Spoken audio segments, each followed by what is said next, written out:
that experience was so deep, it was so profound that these insights occurred. And the insight was, oh, I was never a person. Like I was never thought, I was never memory, I was never the body. You permanently wake up from the dream of being a person.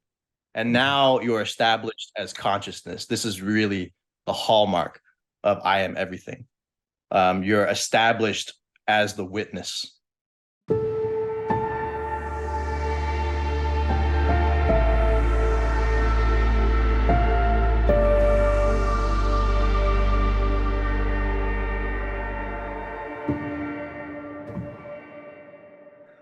All right, welcome to Simply Always Awake, the channel where we talk about awakening and non-duality and shadow work and emotion work and all the things.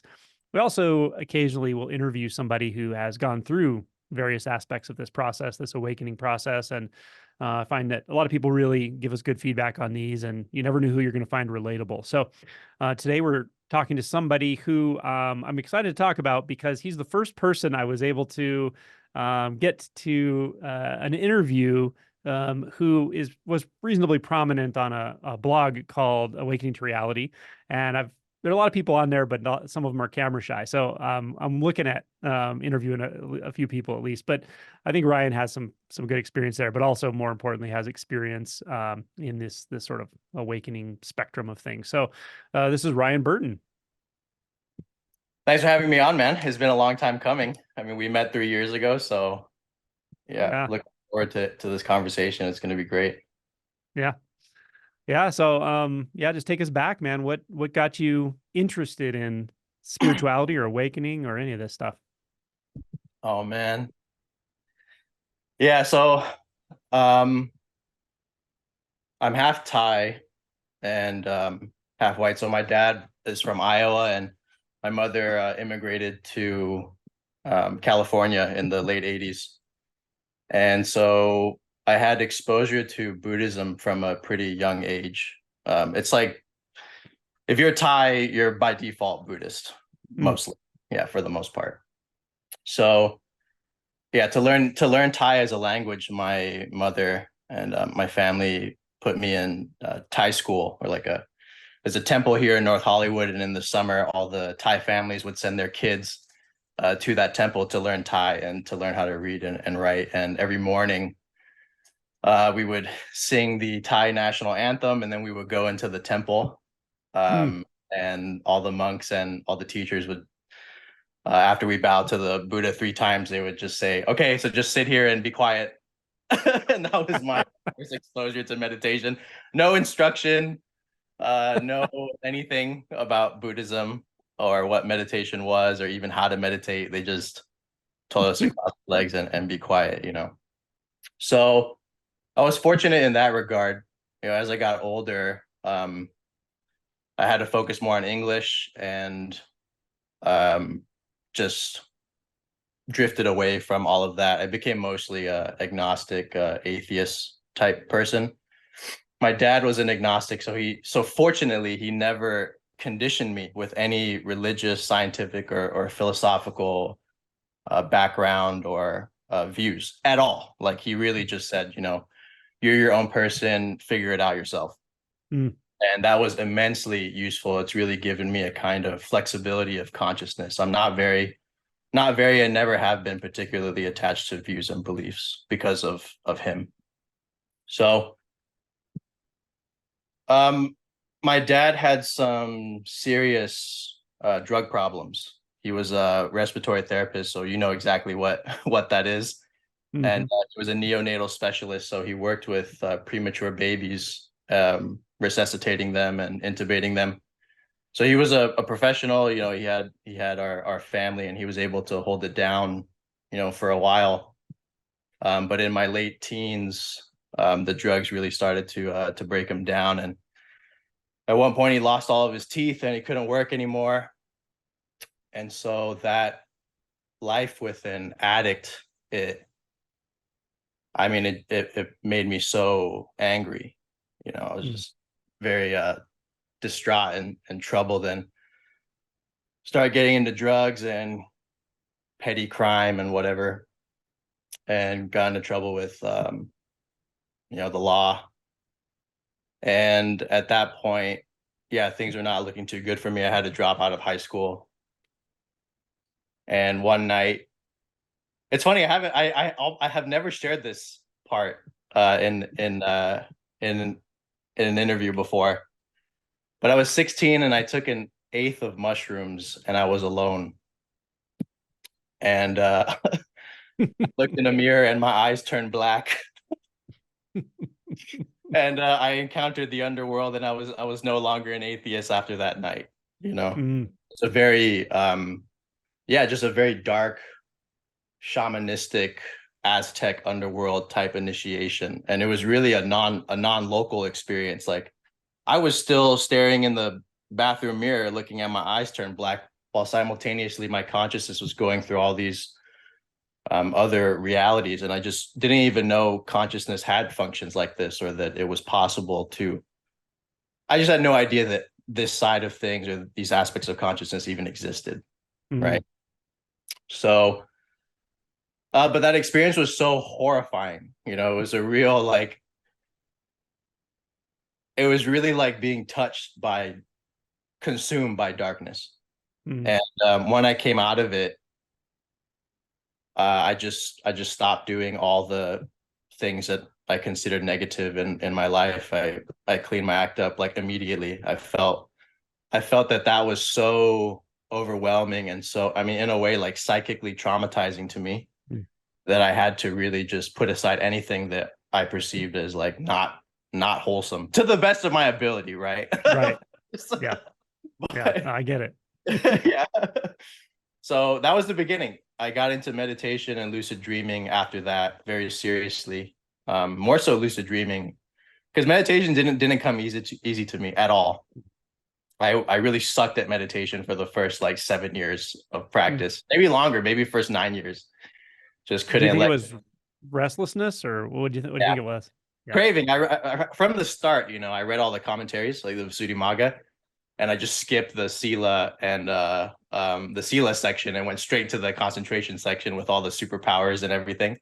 And so I had a lot of craving for what I thought jhana, or these super mundane states were, and that was very prominent in my meditation sits. So it was hard, man. Like, I did my first Vipassana retreat when I was 18, and that was actually good. There was a breakthrough on that retreat, since that method involves a lot of effort. You're really pushing, and if you push the mind hard enough, you can have a breakthrough. So that's what happened on the Vipassana retreat. And by the time I was 19, I did a 3-month retreat in Thailand, and tried the different meditation systems in the Theravada tradition at that age. And tell us about this 3-month retreat. That's pretty extreme for someone at that age, Yeah, I was by far the youngest guy on the retreat. Yeah, by far. I think the next person in line was a like 25-year-old guy, and he was drastically more mature than me as a practitioner. So I really saw the difference. It wasn't a silent retreat, but it was still very intensive. We were meditating, 6-8 hours a day for 3 months. So I'm curious, at this point, were you just trying to feel better, or did you have some idea of a breakthrough that was possible? Definitely had a breakthrough, an idea of a breakthrough. When I was 18, I had a near-death experience, and that was the most profound thing that ever happened to me at the time. Can you tell us about it? Yeah, I was in the desert in Ojai. By the way, just to let everyone know, like, after age 20, I stopped using plant medicines and psychedelics and all that stuff, and just focused on like rigorous and consistent practice. My teachers in the tradition were like, hey, you got to stop drinking and taking whatever you're taking if you want to take this practice seriously and really have some progress, because you need the stability of consciousness that you are not getting because of the persistent experimentation. So 20 was like where it all ended, but up to 20 there was a lot of consciousness exploration in this regard, right? So when I was 18, I was in the desert, in Ojai, and there's this mushroom that's a non-psychedelic, meaning it doesn't make you, it doesn't cause any hallucinations or whatever. It's called Amanita muscaria. It's red and it has white dots. It's the Alice in Wonderland mushroom, right? So if you take 3 grams of it or whatever, you can have like an interesting, lucid dream, or it just gives you easy access to dream time. And I was already practicing and proficient in lucid dreaming. So I thought, yeah, I'll just take these and go into the dreamscape. And for whatever reason, I don't know, these things are strange. There's parts of ourselves behind the scenes that seem to orchestrate certain events in our lives. And I just got this whisper in my mind that was like, yeah, eat the whole bag. Oh my God. You eat the whole ounce. 28 Holy grams, eat it. And ask it for death first. So like hold it and say to the mushroom, give me death. And so I held it and I said to the mushroom, give me death. And yeah, man. After about 20 minutes, my consciousness fully turned on. Okay. Yep. I'm holding this mushroom. I say, give me death, right? And 20 minutes in, yeah, my body just gets really tired, and my consciousness, like a spotlight, a cosmic headlight, just super aware. And as I'm getting tired, the awareness is continuous, which is unusual. I mean, at that point in my life, I never had effortless, continuous, moment to moment, without deviation, perfected mindfulness ever. Mm-hmm. So the first thing I thought was, how am I going to sleep if I'm this awake? There's just no way that I'm going to fall asleep being this awake. But my body continued to grow tired. And I just told my friends, hey, I'm going to lay down. And I watched my body fall asleep because of the perfect level of mindfulness that was present. So there was it seemed or felt like these little chemicals were releasing from inside the brain, and then the whole body was paralyzed. And yeah, the next moment, my body's gone and there's just this void. No thought, no body, no form, no light, just blackness. I couldn't think. I couldn't talk to myself. There was still a sense of individuated consciousness for sure. But the capacities that consciousness usually has to generate mental images, to self-reflect, to talk to itself, to analyze, all that was gone. That was just absent. Still able to exercise attention and intention, but that was it. And it was thoughtless. The only thing I felt were these subtle feeling tones of, oh my God, what have you done? This is so bad. You are at the door of death. Prepare yourself, right? Like that's the feeling that had come upon me. And so I just started floating in space. And I'll make this shorter. But well, I'm having a blast listening to it, so yeah, take as long as you want. There's like four specific shifts of my awakening, so I don't know if I'm gonna get through all of it, right? But we'll try. Yeah. So anyways, I'm moving through space, and just space floating through space. And finally, somehow this little star shows up, right, all the way out there in the blackness. And I start moving towards the star. I'm like, life, start moving towards the star. And I noticed that the consciousness started rotating for some reason. I didn't know why. I started rotating, and getting closer to the light, the rotating starts getting faster and faster and faster, and the light starts getting brighter and brighter. And then I'm starting to get concerned, because now it's like dizziness, right? Imagine the spins you have from like being almost blackout drunk, but times 100 or 1,000. The spinning gets so fast that there's like a compression on the consciousness or on the brain, and it hurts. Initially it was just like a little pinprick, like it didn't bother me, but as the spinning got faster, it reached like centrifuge speed. Then I was really in unbelievable pain, man. It was like literally my nervous system was being torched. Like I was dousing gasoline and I was on fire. It was the most horrendous. The worst pain I'd ever been through up to that point was like breaking my toe, right? Or, getting getting in a fight, you get physically hurt. This was literally being burned alive. It was horrendous. So I'm going through this, and there's just unreal amounts of pain. And I hear this, I just way back in infinity, I hear this screaming, like way back there. Just hear this screaming, and then suddenly my consciousness connects with my physical body. I find myself meditating upright in the tent. My friends are in the back. They're like, he's been screaming his head off for 25 minutes. People are going to think we're torturing someone. What do we do? How have his vocal cords not burst? This is really bad. This is really bad. What should we do? Should we call the police?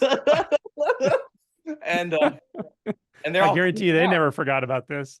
they never forgot about it, man. They're all freaking out. They don't know what to do. And I'm screaming my head off, having to scream my head off. And my friend didn't actually say this, but this is what I perceived him saying. I really saw this. He was holding my face as I was screaming. And he said, Ryan, follow the light. And at that moment, I was really blessed to have a moment like this, as horrible and awful as it was. When you're up against death, like a different side of you emerges. I mean, if you really want to know how strong you are and how strong the will to survive is, you can only experience it in that moment when your life is really on the line. I thought to myself, as he's holding my face and as I'm screaming and as I'm burning, I'm thinking, oh, this might be the end of my life. Like, this could be it. This pain is so intense, it might kill me. I think I have fried my nervous system permanently, and I'm done.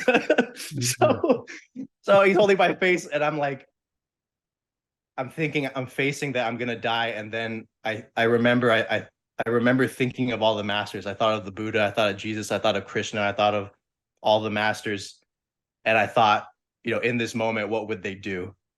And I just resolved, no matter what, I was not going to die in this tent in Ojai. So I closed my eyes and I just forced my consciousness into that star, that point of light, and the pain got even worse. It went from centrifuge to now, like, my consciousness entering the star, being forced into it. It was like being put through a meat grinder. Now I was just being put through a meat grinder and like ripped apart like a black hole. Mm-hmm. And that was the fulcrum of the pain. It was like I went so deep into the pain that it was transcended, and the rotation of the spinning turned counterclockwise, and God bliss is the only word I could use to describe it. It was like fractals upon fractals of bliss in every cell, every particle. And finally the spinning stopped. Like, it just clicked into place, and consciousness, it perceived itself as standing on this road of light that went into infinity. And then everything was silent, and boom, like a flame being blown out, just vanished into this oceans upon oceans of light. There was no recollection I ever existed. There was no world. There were no worlds. There was no time.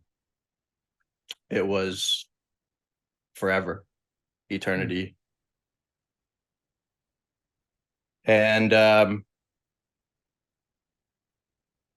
yeah, somehow, I guess the name Ryan was heard, and then consciousness reappeared in the physical body, and I started to feel the spinning again, and I just crawled. I literally crawled to the edge of the tent, vomited, pissed, and passed out.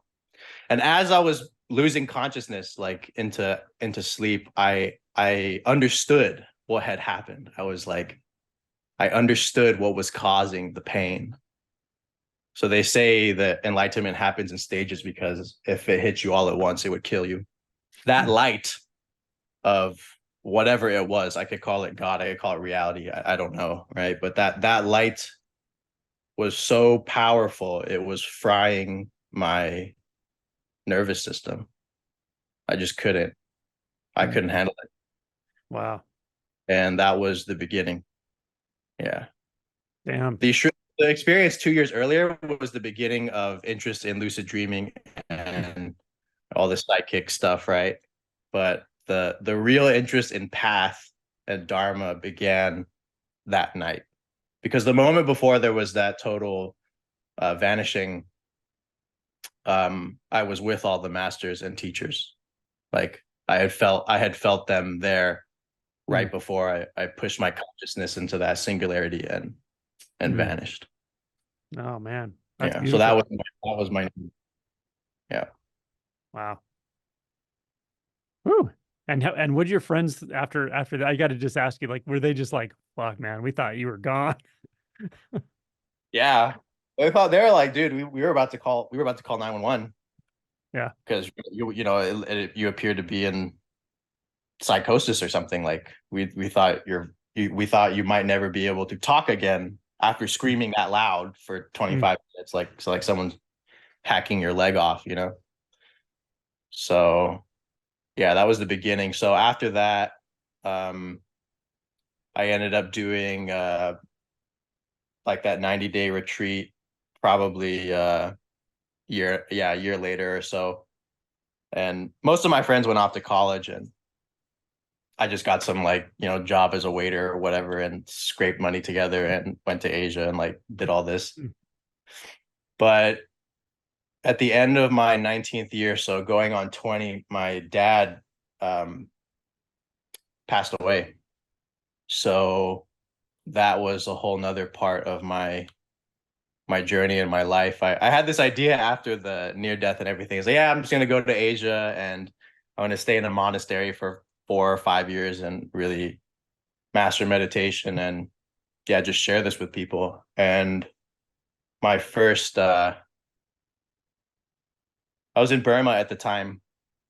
So earlier that year I did the 3 month. I came back to the US, and then again at the end of the year, I went to Myanmar, and I was staying in Pandita Rama, actually. So that's the Sayadaw U Pandita Vipassana style, or Mahasi style Vipassana. So I did that for like a month. And I had an extended visa to stay, so there was no reason for me to leave. But one night, randomly, I just had this really strange, it was just a very persistent, like, you need to get out of here now. You need to leave right now. And this is like classic doubt. You know what I mean? Like doubt hindrance on a meditation retreat. People experience this all the time. And so I was like, yeah, I'm just suffering from that. But this was persistent over 7 hours, right? Just like constant, you need to go, you need to go, you need to go. Something is wrong. Something is wrong. And I'm not used to having that kind of internal dialogue at all. Like it's very strict, it's very unusual for me to experience that. And so fortunately, I just followed it, and I went to the office manager and said, "Hey, I need to go back to Thailand." And they're like, "Why? You have a 6 month visa, and the December retreat is still 2 months away. What are you doing?" And I said, "I can't explain it. I just need to go." so, so I left, and I get on this plane. I go back to Thailand, and I'm staying with a family friend. And thank God I followed that advice, because when I was in Burma, they take your cell phone, or you give them your cell phone when you enter the retreat. So there was no way for anyone to contact me. And as soon as I got to Thailand, I opened a laptop, and there was a message from my best friend that said, your dad's in a coma. It doesn't look good. You should come home now. And that's what I already knew from that moment. It was over. His life was finished. Yeah. So I came home, and what had happened was that he was a smoker, and he had asthma, and somehow the bronchial structures, I guess, in his lungs collapsed, and it caused like a severe asthma attack. And there was he didn't have an oxygen tank in the house, and he just fell on the floor, and it took the paramedics 12 minutes to get there, and that was too long. Yeah, so he was mostly brain dead, and I flew in immediately, right? And then, yeah, 3 days later, the whole family came together, and we took him off life support, and yeah, I watched him die. Hmm.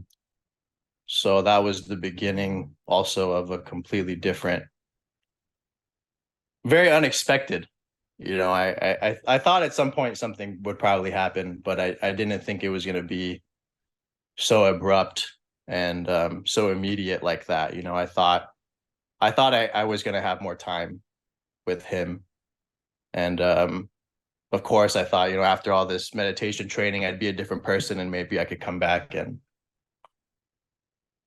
that somehow he would be able to change and that, our life would transform. And yeah, none of that happened, right? So Hmm.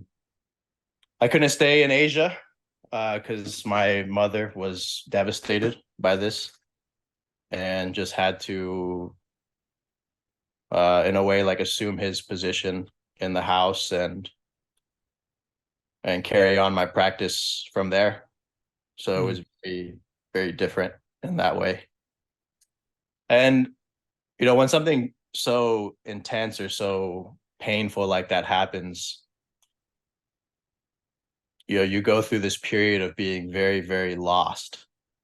Like you just don't know up from down anymore. Before my dad, I was really like an arrow, if I wanted something, I just focused on it until I cracked it open and got it. But after losing him, um, I lost that sense of directedness and that sense of focus completely.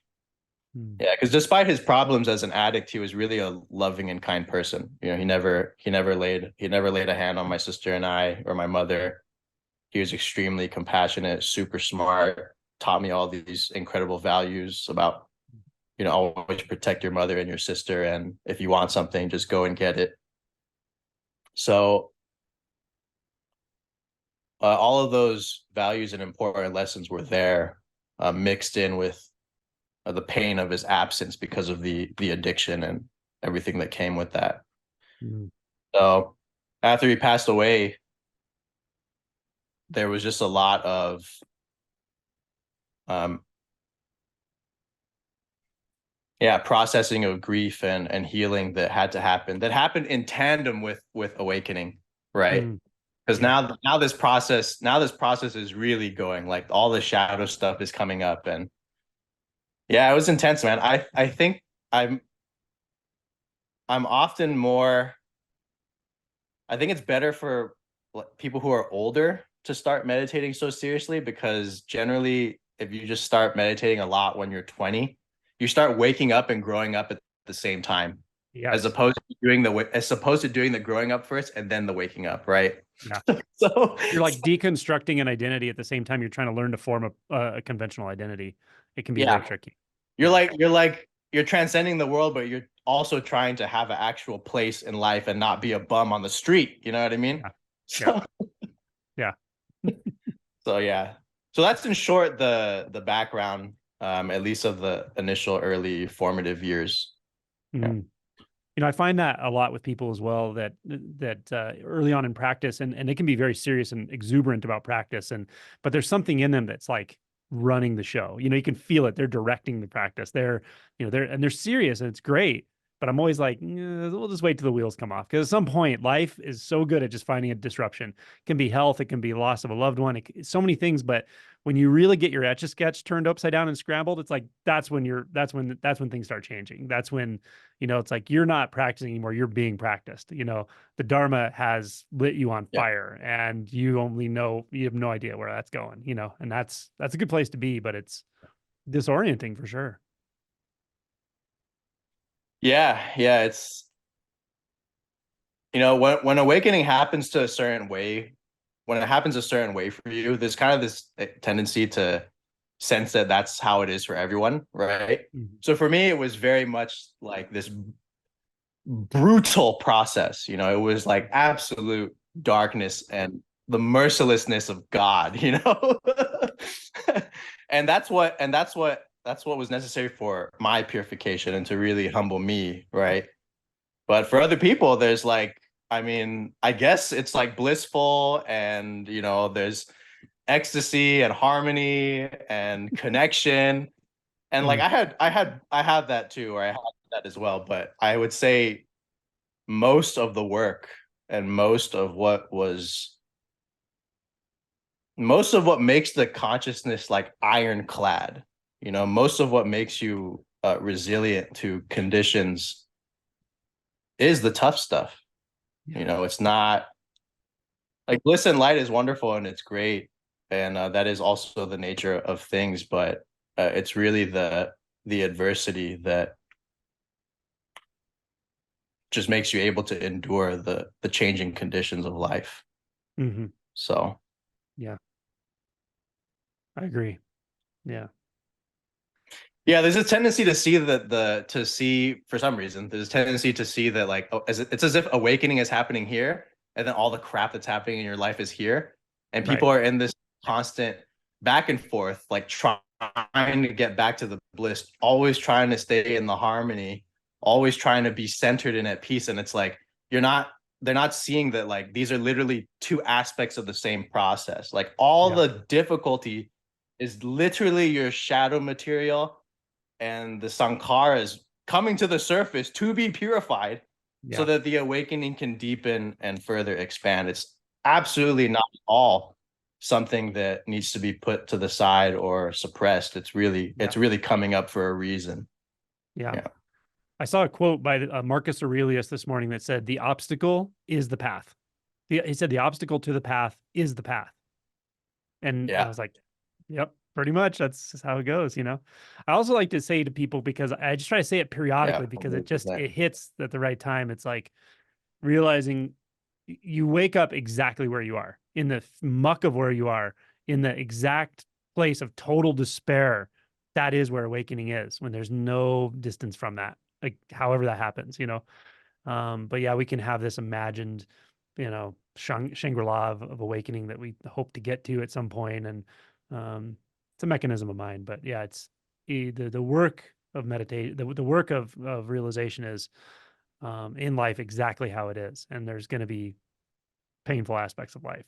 There just is. For some people, it's much more intense than others too. Yeah. Yeah, it's a way of looking at it too is, let's say, we're in a simulation, right? And there's you here in this simulation, and you're also in a higher vantage point looking at you in the simulation, and you're thinking, okay, this guy's a big ego, he thinks a lot of himself. What has to transpire to completely break his individuation? Like if he's looking for enlightenment and he's seeking this end of suffering, and that requires the destruction of conceit, the destruction of craving, the destruction of attachment, what needs to happen in order to necessitate that abandonment, that letting go? What needs to occur? Maybe for some people, they came into this life without much of a big ego to begin with, right? But for others, if you've thought highly of yourself at some point in your life, probably the process will entail some brutality to really thin that sense of a me and thin that sense of an ego in order for the non-duality to be realized. Yeah. Yeah, two things come to mind when you say that. One is, I love in Zen, some of this is built into the way you do Zen, so to speak. Prostration, you put your head to the floor, turn your hands upward and raise them in the air. It's like there's no more surrendered physical way the body can act, and it's Kapla Roshi called it horizontalizing the mast of the ego. The other thing that comes to me is, no, I forgot now. Anyway, it's silence. gone. It's the silence. Happens all the time.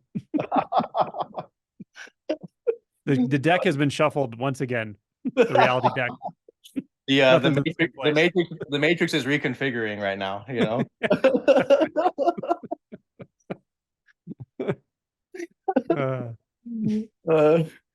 you were saying something about when you bow down on your head and then you raise your hands. Horizontalizing the mass of the ego. And it just always, one way or another, it seems to always come back to disruption. Whatever is required to cause that disruption is often the one thing you couldn't manufacture yourself. You wouldn't even think to manufacture it, because you're spending your whole life trying not to manufacture. You're spending your whole life not looking at that one simple truth, whatever it is. You described it a lot well when you were talking about your experience on with the Amanita. It's like when you really get right to the edge and you realize how strong the tether to life is. It's strong. It's energetic though. It's not a thought. It's not a belief. It's not emotion. It's a physical, energetic tether that's really. I mean, you're really up against it when you're and you almost can't do that to yourself. I can't say can't because some people find a way or whatever, but you almost can't. You can be open to it. You can ask for it. You can pray for it. Actually, you can say you can trust your instinct that says eat the whole bag, eat the whole bag of mushrooms for whatever reason. I want to die. Like why would you say that to a mushroom? But instinct overrides us in this process. It's fucking crazy. Like some of the things I've been through, they're crazy. There's no conventional reason to do that.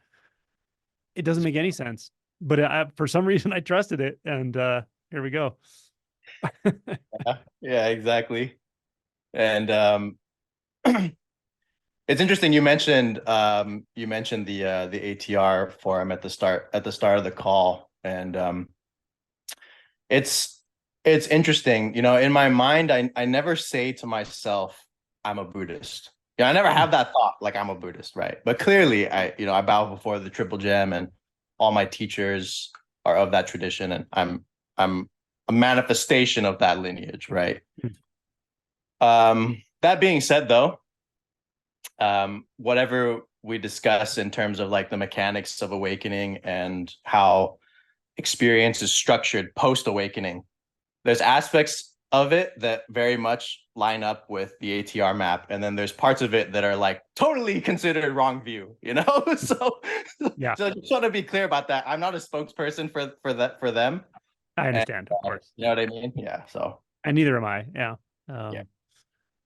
yeah. And if anyone's curious, it's called Awakening to Reality. I have done a couple of videos where I've read some of the stuff from there, and it's a good resource. But Absolutely. um, yeah, but I agree with you, and it's the same thing. It's like there are maps are maps, and some of them are very good. There are good maps out there for sure. There are some poor maps out there, but you got to do the work. You got to do the work. You got to be worked by life, and then that's when that's when you can recognize a map and you realize whoever wrote that, they know. Like whoever wrote that has Yeah. gone the distance, Yeah. and this is one of 100%. them, right? Oh, That's how it without a works. And then doubt. Without a yeah, doubt, man. yeah, Yeah. yeah. And then you look at it and you go, I can relate to some of those things. I can probably relate to all of them in some way. And yet we end up talking about such subtle things that it's hard to even know what these words are pointing to really, at some point. So Right. I can't really know anyone else's experience really, but I Exactly. can surmise it pretty well, I think. So yeah. Yep. Yeah. Exactly. And with one of the main insights that presented itself to me was this notion of reality tunnels. I got that from Robert Anton Wilson, but it became very visceral in a specific experience I had called knowledge and conversation. So if anyone's familiar with the Western magic tradition, there's an aim of that Western magic path, which is to have contact with the higher self or the inner master. Basically, Arjuna and Krishna in the Bhagavad Gita. That's an example of knowledge and conversation. Mm-hmm. And one of the things that was revealed in that to me was you are in a Buddhist reality tunnel. By the virtue of having practiced Buddhism and having done the Buddhist mantras and all the Buddhist sadhanas, like from the moment you did those mantras and did those meditations, the deity matrix, the lineages that uphold literally the fabric of those practices begin reformatting your consciousness and your mind-body structure. And when that reformatting and restructuring is complete, you experience something called awakening or enlightenment, right? And it was explained very clearly to me. It's like, yeah, because you've done Buddhism, obviously you would have a Buddhist kind of awakening, Right. There's this kind of notion, like as a Buddhist or as a Hindu, whatever path you're on, we tend to have this idea that's like, that's actually the highest truth. Like we assume that the Buddha is correct. We really assume he's right. You know what I mean? And that the suttas are correct and all this stuff. We have no idea, man. Come on. Yeah. Right. We don't know. We just don't. We should just stop pretending. I know. Yeah. Yeah. I'm with you there. Yeah.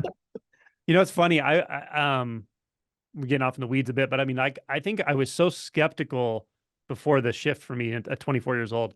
I was so skeptical of everything, because I could sense the falsity of everything, because everything was thought. It was just bullshit. Like the things people talked about, the communication styles, the ways people talked about making themselves feel better. I could tell they were just suppressing stuff, and I was, and it was just so much. I was just skeptical about everything. I never felt anything real until I read those passages in the Three Pillars of Zen about people talking about going through Kensho.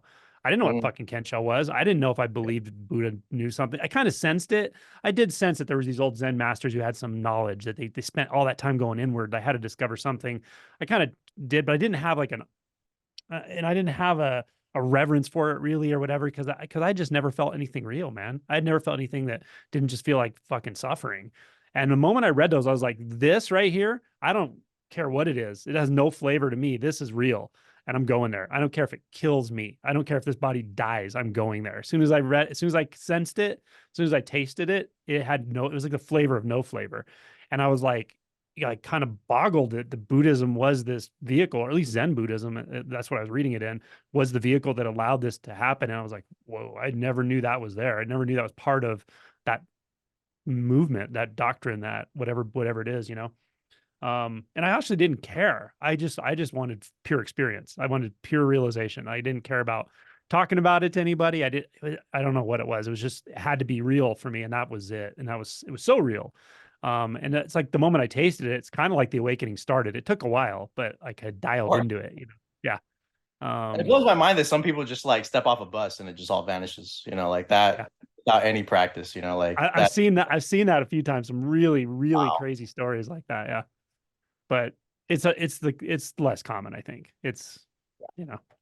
And also some people don't do well with that. They really fight it, and it's not good, and they disassociate sometimes, and like weird stuff can happen. So, um, yeah. That is the benefit of having done a consistent practice leading up to an awakening. Like it really prepares you for the shifts and the consequences of dissolution.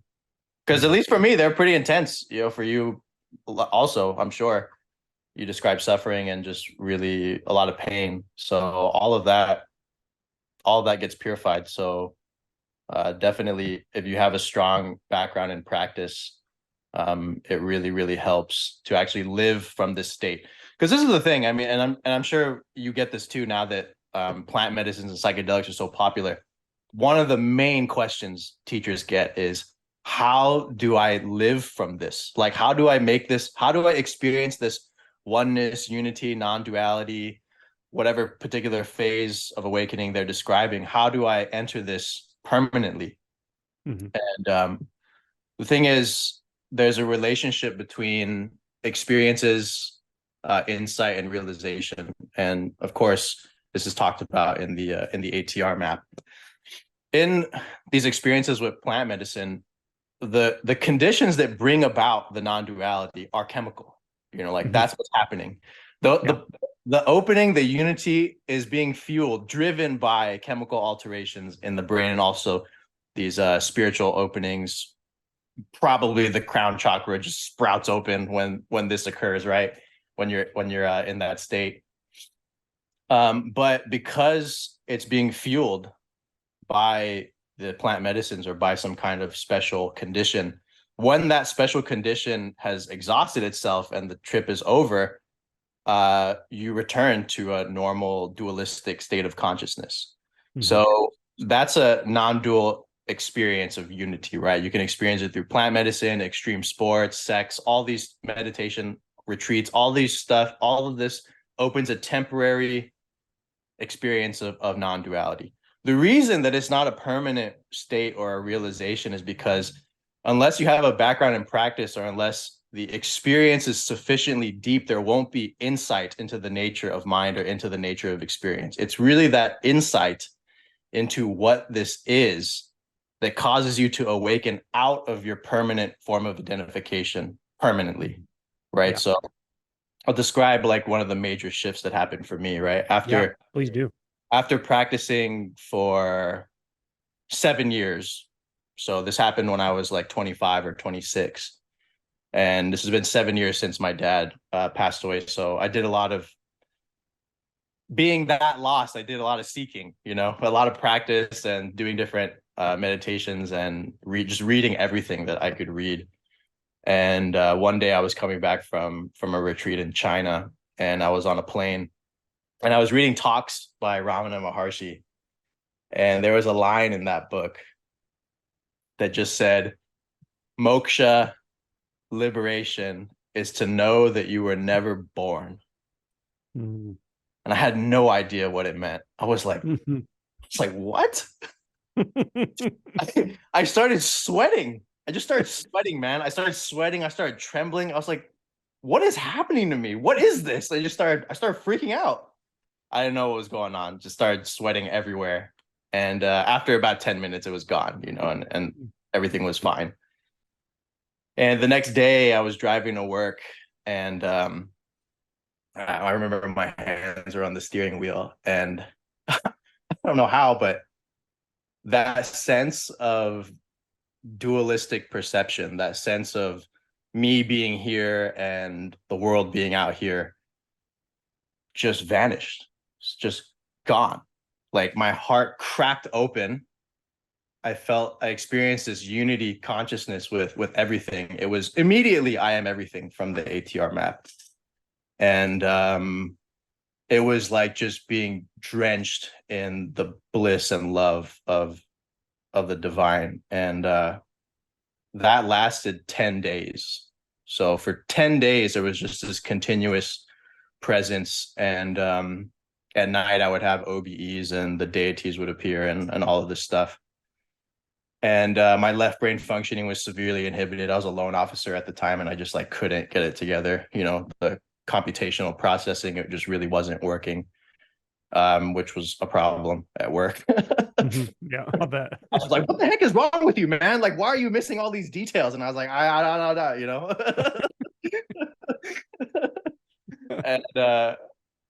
and that lasted for 10 days. So what happened was that experience was so deep and it was so long lasting. There was a direct recognition of presence. That was the main characteristic of it. Before that moment in the car, I had absolutely no recognition whatsoever of presence of the nature of mind. None, zero.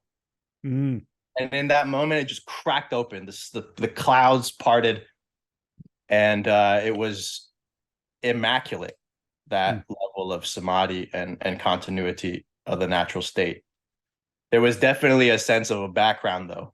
Like, it really felt that this consciousness was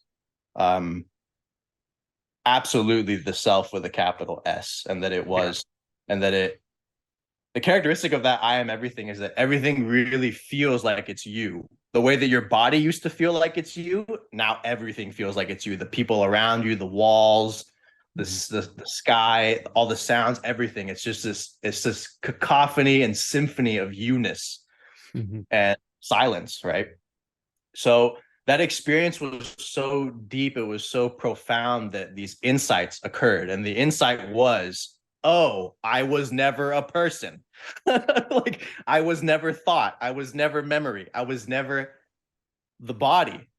You permanently wake up from the dream of being a person. And now you're established as consciousness. This is really the hallmark of I am everything. You're established as the witness. And I agree. That's exactly it. Sorry. That's exactly it. Yeah. So that experience was so deep that insight was allowed to occur. And by the virtue of that insight, you wake up out of the form of identification. And now you're established in this basically a new identification, which is consciousness. And you never are able to really go back to identifying as a person, to identifying as your thoughts, to identifying as your feelings. You still have, you'll still have your afflictions or whatever problems that come up in your life, unless you like really get wiped out,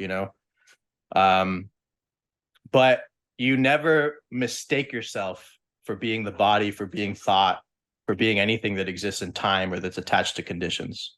That is over. So that is the hallmark, right? That is realization.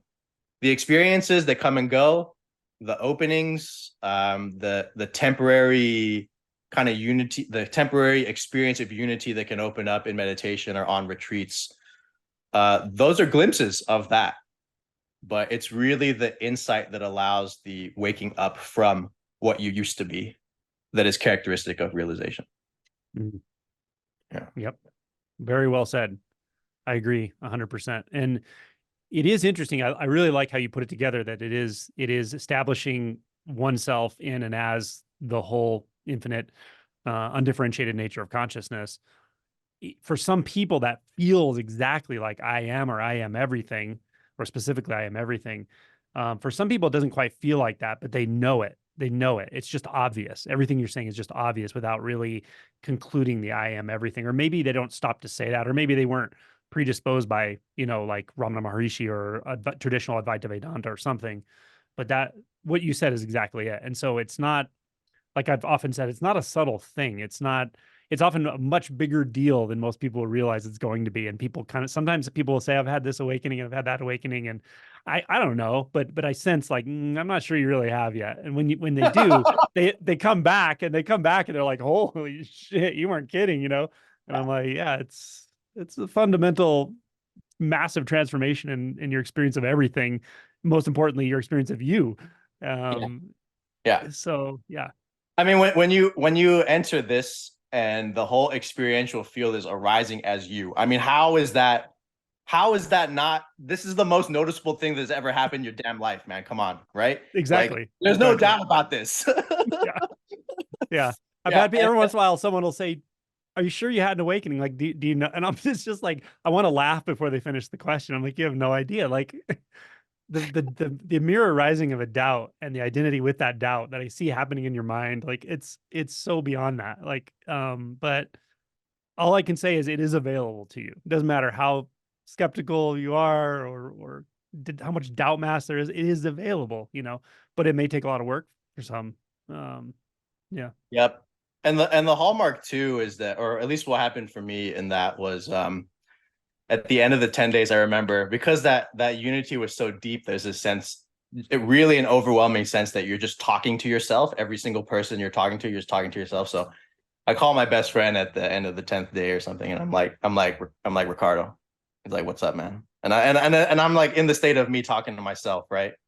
I'm like, "Ricardo, what happened?" And he's like, "What happened, man?" I was like, "I entered enlightenment, bro." Like, it happened, man. Literally the next morning is shut down. And the dualistic split reestablished itself. So that started this whole new process, of because it felt like being kicked out of the Garden of Eden, right? Yeah. There was this dark night that really came up, and there was this process of some days the individuated consciousness, dualistic perception would be in the forefront, and other days the non-duality would just naturally be the case. And there was this dance and oscillation that happened for some years that resolved itself in the realization of anatta. So that was really when the dualistic split permanently collapsed. Mm-hmm. Yeah. Can you tell us about that? Yeah, with the there was a progression, right? With from the initial 10 days, this happened when I was, I don't know, 25 or 26. There was really this sense of consciousness being everything, and that the background of mind was this spacious witness thing, like, yeah, it's a thing that is also somehow everything. And as the deconstruction continued, because I didn't have a teacher at the time to explain this stuff. I mean, I had teachers, but for some reason, like, I don't know, the communication wasn't as continuous at that time, or no one was able to just like point this out. But because the presence came with so much bliss and unity, I didn't recognize the presence as just the mind. I didn't get that. I saw it as like something that happened in time, which is not the case. Yeah. The mind does not come or go. Your mind actually never wanders. It's only your attention that wanders. So mind, the experiential field, this is continuous. And I was under delusion, really. The illusion that this was something that I had to wait around for. Like, oh, in like 2 weeks, the non-duality is going to open up or whatever, and then I'll just enjoy it for when it's present and then wait around for the next round. It is like completely wrong. All I had to do was really just look inward, but I didn't see, I didn't understand to do that at the time. So it became clear that presence is not an experience. Presence is the nature of experience. It's not an experience, right? So when that became clear, there was still this sense that like presence and mind was this black screen, essentially. It was this black screen upon which phenomena and experiences and conditions arose and passed upon, and that this self, the screen, was really deathless in a way, not subject to change. And so there'd be periods of like days or weeks of this, and then duality would reestablish itself. And so what happened was, I actually remember the day. It was late October. I think I was 28 or 29. And I was sitting in my mother's living room, actually, and I was reading the ATR. I was reading Thusness's, I think the article was it was either the Maha and Emptiness one, or it was the one about the delineation of the 7 stages, the classic one. And I'd been reading this stuff for a while, for like a year or something, but nothing ever really clicked. And in this moment, I'm reading Thusness's commentary on the Bahia Sutta. So in seeing, there's only the seen, and in hearing, there's only the heard, and what is cognizing, there's only what is cognized. Thus, you're neither here nor there, nor between, neither in this world nor the next world, nor between the two. This alone is the end of suffering. I had read that so many times, right? I mean, as a Theravada practitioner, that's my main tradition. I had read this so many times, and it did nothing. And then I read his commentary on it, and he said that he was in I am everything, the same state that I was experiencing. He was in that for like decades or something. And then one day, he heard a gong being struck. And he realized that it wasn't actually awareness that was experiencing sound. The case is that awareness is the sound. The sound is awareness. It's not a background thing which experiences phenomena. It's just intrinsic to the experiential field itself. So the sound is awareness.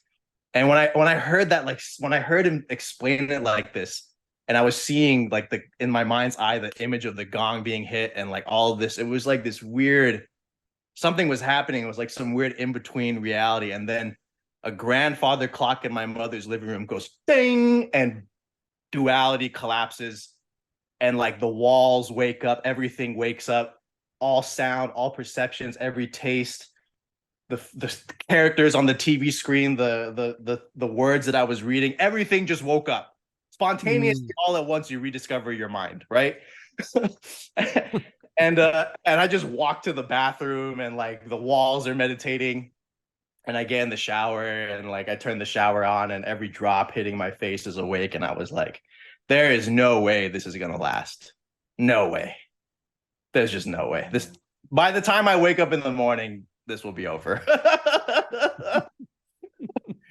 And yeah, and it has been 3 years, and I never experienced duality after that night. So the insight was so subtle. It was just, oh yeah, awareness, mind, it's nothing other than what appears.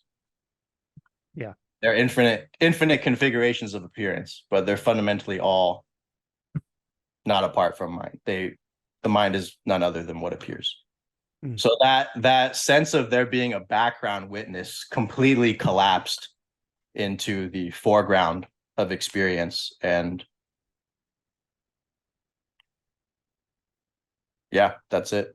That's it. Yeah. There's, of course, that progressed further into, other deepenings, but fundamentally that was the permanent collapse of duality. Mhm. Yeah, everything is awake. Mm. Beautiful. Yeah, that description is everything is awake is beautiful because if there's no description for this that suffices, but I also sometimes like to talk about it because I know even someone who hasn't had this realization, like they have access to it because it's already happening. It already is the case. It is the case. Always already the case.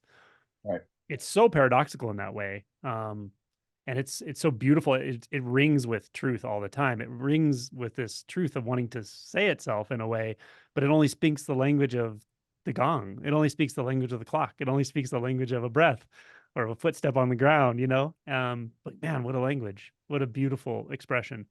Um, and it also just destroys everything because there's nothing leading to that a moment and there's nothing exiting a moment. And so there's no moment. Just like the last three lines of the Shin Shin Ming, it says, "For here there is no yesterday, no tomorrow, no today." It's Yeah. completion. Completion. And it's also nothing at all. You know, it's so beautiful. Yeah, the strange thing about this is like in this clarity, in this awakeness, there's no actual development, right? Yeah.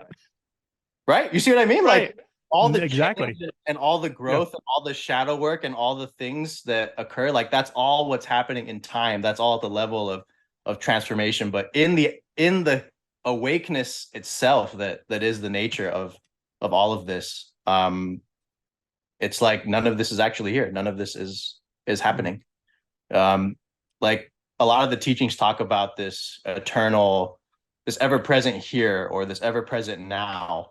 But when we really deconstruct and look at what here is or what now is, like now is just referring whatever you're hearing, whatever you're seeing, whatever you're feeling, whatever you're thinking. Mm. That Yeah. is actually what is here. You know, here Mhm. doesn't actually here is just the five senses and thought, right? That's what Yeah. here is.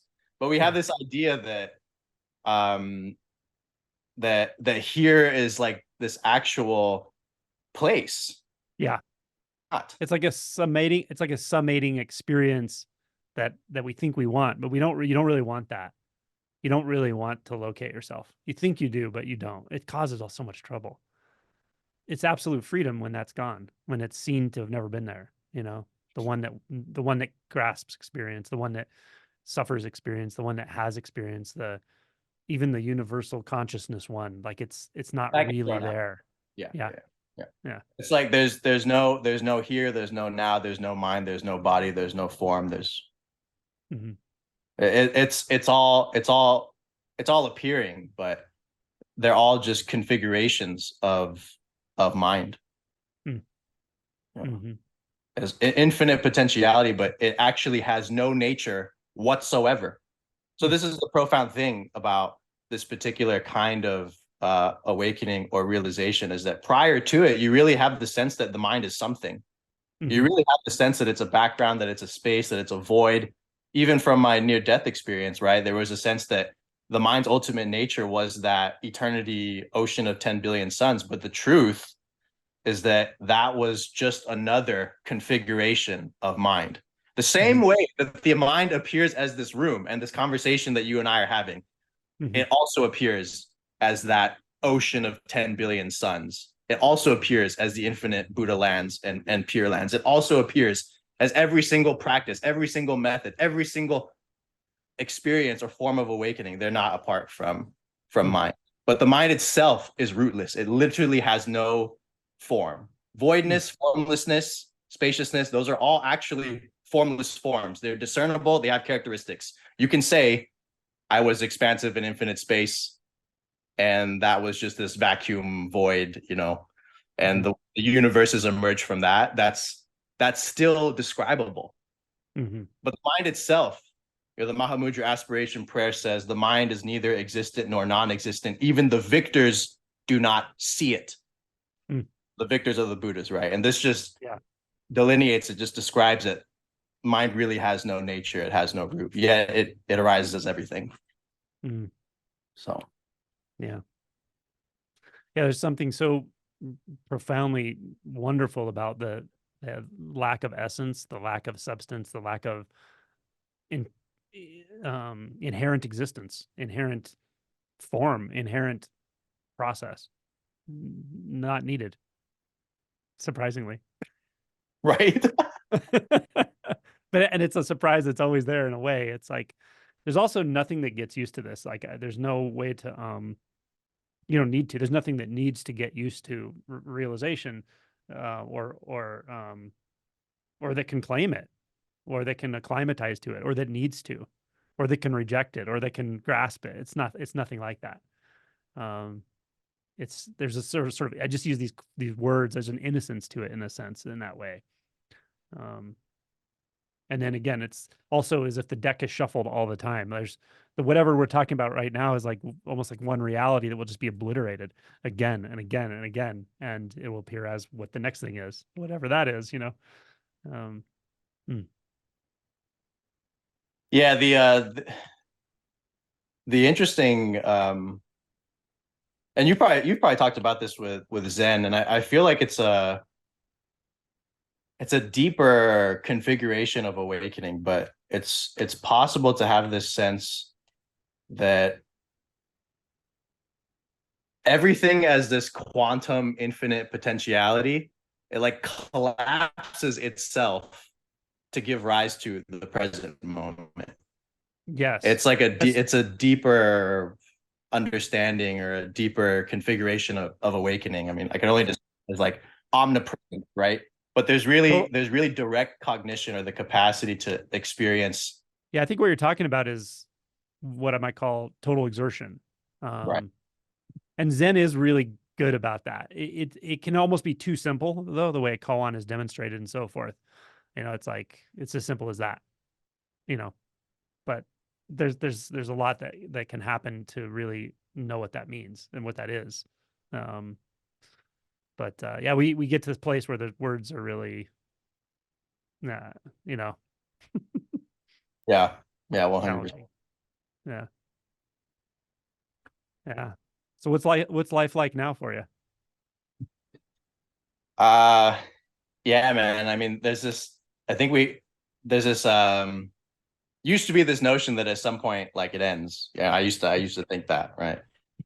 But like the mind, it seems that the mind never began. So it was this whole thing. Speaking of endings or finality, I could just never see myself really making I call it the mistake of assuming finality. You know, that that there's actually a final destination or an endpoint, because in tandem with the awakening and the non-duality, I've had hundreds of out-of-body experiences and experiences of transference of consciousness into other forms of consciousness. And it never occurred to me as a human that experience would be structured completely differently for non-humans. That just never occurred to me. The way that you and I can like pick up this glass and like look at it, you know, there's forms of sentience, there's deities that can